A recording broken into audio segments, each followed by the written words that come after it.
Hello folks, obviously I'm Cameron Giovanelli, it's my wife Sarah, and I just wanted to come to you by way of this video, number one, to say that the allegations made against me are not true. They're false. The pastor now facing charges in Baltimore is 42-year-old Cameron Giovanelli. A Baptist pastor in jail tonight serving a 3-month sentence after pleading guilty to a sex offense against a teen. WJC is live tonight. Paul Gessler at the Baltimore County Circuit Court, where Cameron Giovanelli was officially sentenced.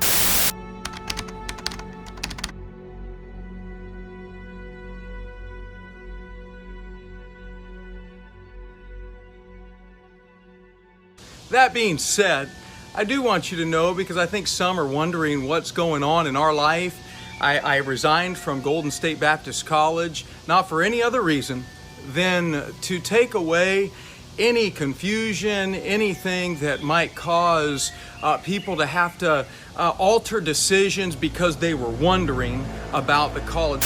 Because I told Cameron Giovanelli Wednesday morning when I talked to him, I said, if you don't walk in there and tell them to deal with this, and tell them that you're not going to fight this, that you cannot fight this, the evidence is overwhelming. If you do not tell them to fight this, I am going to tell everybody what I have discovered. I'm going to tell everybody what the truth is. My name is Stacy Shiflett. I'm the pastor here at Calvary Baptist Church, Dundalk, Maryland. We wanted the college to be able to move on. Golden State Baptist College is an incredible place to train for the ministry. Pastor Trieber is leading that ministry full steam ahead with a vision until eternity. It's amazing, an amazing ministry.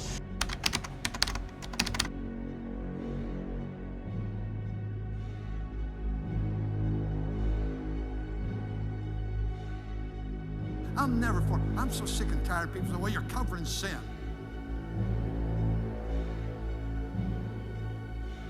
We've never covered a crime or any kind of sin. We deal with it. They minimize, downplay the seriousness of the allegations, put him on administrative leave so that they could conduct an honest and thorough investigation, which is a complete, total lie. They didn't investigate anything.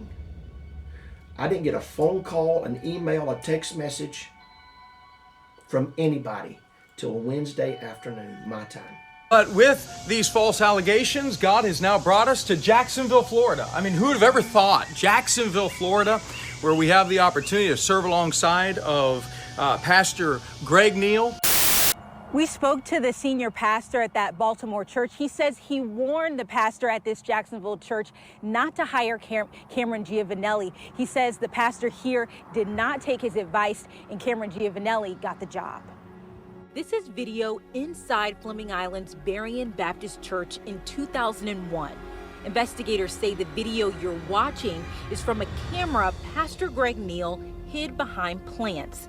Investigators blacked out the top of the video because they say this camera recorded 2 female church members undressing. Back in 2011, an assistant state attorney said this about Pastor Greg Neal. The evidence of his crimes in 2011 is overwhelming. Unfortunately, the statute of limitations had expired.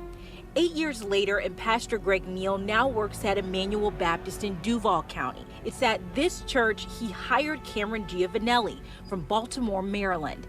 A man the senior pastor of Calvary Baptist in Baltimore warned him not to hire. I called Greg Neal and told him before Cameron got there that he was under investigation. And I told him, I said, you cannot let him come to your church and put him on staff.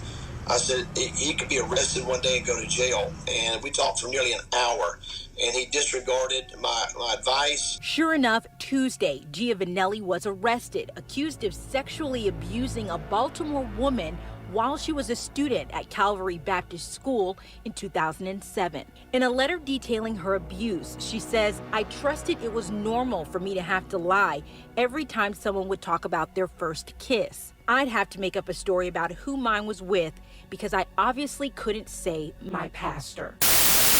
Our marriage is good, and we're just excited to see what God is doing. Our kids are doing fine, and can I tell you, the cause of Christ, it's wonderful.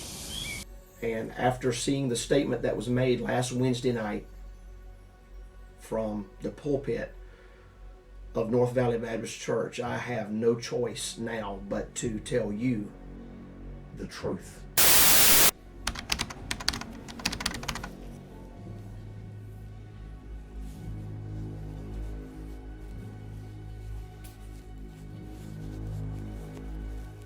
I can sense tonight that all of you have been affected by listening, and I'm not chastising, social media. A lot of you know things are going on these days. And I have something to read to you tonight that breaks my heart. It's come to our attention that allegations of inappropriate conduct have been made against Cameron Giovanelli, a staff member on our staff. Well, if you heard their statement on Wednesday night after the service, what you heard was a complete, total debacle. It starts out saying that when we heard, well, let's back up. It says there have been accusations of inappropriate conduct. Are we really going to refer to molesting, consensual or not, a 16-year-old girl for nearly a year? We're going to call that inappropriate behavior? I mean, that's the statement that you would use if you cuss somebody out in the parking lot. That allegations of inappropriate conduct have been made against Cameron Giovanelli, a staff member on our staff. Upon receipt of the notice of these allegations, we immediately placed him on administrative leave of all activities and responsibilities so that we might conduct a thorough and, to the best of our knowledge, honest investigation. They didn't investigate anything. I didn't get a phone call, an email, a text message from anybody till Wednesday afternoon, my time. During the course of that investigation, Cameron Giovanelli tendered his resignation to the ministry, and the resignation has been accepted. All responsibilities, any nature whatsoever, were permanently and immediately terminated with the receipt of his resignation. There were no allegations of wrongdoing of any nature involved with the ministries of North Valley Baptist Church, Golden State Baptist College. There was not even a statement to the effect of the allegations are even credible. It just ended with, let's pray for the Giovanelli family, let's pray for this ministry and others. No mention for the pain of the victim, no mention whatsoever of what she's had to deal with. I beg our friends that are watching and the members here that you keep the Giovanelli family in prayer. Then the cameras were cut off, and the conversation from the pulpit then turned to, I owe Cameron Giovanelli everything. I love that man.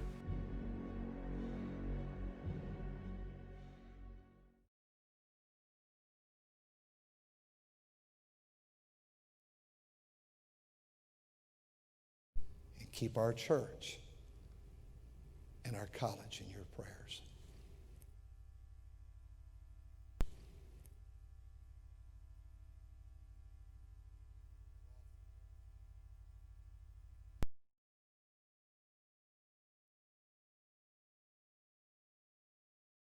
Here now, and I have to still watch what I say. You know, it's an amazing thing with the wall these days, how you say things. But I love that man so much. I'm so indebted to that man. And just see, you just see what happens, how it all plays out. The last many days, since last Friday, have been very weary, very sad, very heartful. I don't know hardly at all. My wife and I slept very much the last many days. Mother's Day was so filled with meetings and things all day, and situations. And I am convinced the devil's alive. That's right. That's right. I'm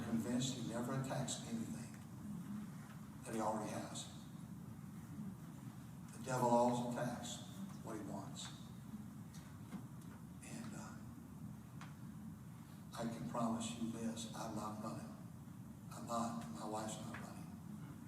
We are very weary, very sad. I've never sat down at this pulpit like this. Very exhausted, very tired, very weak. And I don't want anything out of you. I think it'd be good if you would not even text my wife. She's in her program tonight working right now. She sent the workers over here. But I've always found out that when you face trials, you've got to face them. Brother Giovanelli has put our college in such a good place right now that it is managing itself. I met with... Well, they called, asked me what was going on, what I knew. I told them. We talked for nearly 30 minutes. They got off the phone with me, immediately went into a meeting with Cameron Giovanelli and accepted his resignation in no uncertain terms. But to make the statement from this pulpit that you conducted an honest and thorough investigation when you never called me, you never called the victim, you never asked a single question, is nothing but a complete and total lie. And I cannot sit back and allow this statement that was made from that pulpit stand. I stood up for what was right. When I was a teenager, I stood up for what was right and confronted cover-ups and sin when I was a young preacher boy. I'm 45 years old with 5 children. I've been in the ministry for 25 years, and it bothers me that men of God that will stand up in the pulpit all over this country and say, we're going to stand up and defend the truth and stand for what's right. They duck and they run and they hide when stuff like this comes out. And that's why people have given independent Baptists a bad name. It happens all the time. And it's not going to happen this time.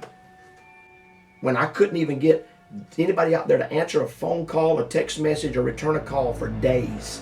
I had to threaten to do what I'm doing right now to get them to do what they did.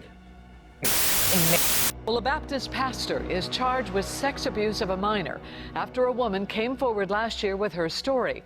Paul Gessler explains how the former pastor of Calvary Baptist Church is accused of abusing a teenage girl. Cameron Giovanelli. We've never covered a crime or any kind of sin. A complete, total lie. So that we might conduct a thorough and, to the best of our knowledge, honest investigation. They didn't investigate anything.